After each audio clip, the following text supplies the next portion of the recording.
নমস্কাৰ প্ৰিয় দৰ্শকসকল চাবলৈ আৰম্ভ কৰিছে আসাম লাইভ 7 আৰু এই মুহূৰ্তত আমি আপোনালোকৰ বাবে লৈ আহিছো এটা বিশেষ সংবাদ এথলেটিক ফেডাৰেচন অফ ইণ্ডিয়াৰ উপসভাপতি হিচাপে বিনা প্ৰতিদ্বন্দ্বিতাৰে নিৰ্বাচিত হৈছে মন্ত্ৰী Jayanta Malla Baruah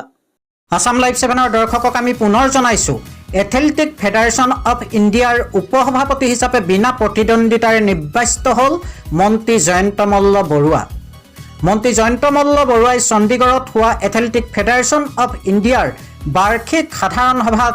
athletic federation of ইণ্ডিয়াৰ উপসভাপতি হিচাপে বিনা প্ৰতিদ্বন্দ্বিতাৰে নিৰ্বাচিত হয় বৰ্তমান আসাম এথলেটিক এছ'চিয়েশ্যনৰ সভাপতিৰ দায়িত্বত আছে মন্ত্ৰী জয়ন্ত মল্ল বৰুৱা আমি আপোনালোকক দেখুৱাইছো সামগ্ৰিক পৰিৱেশ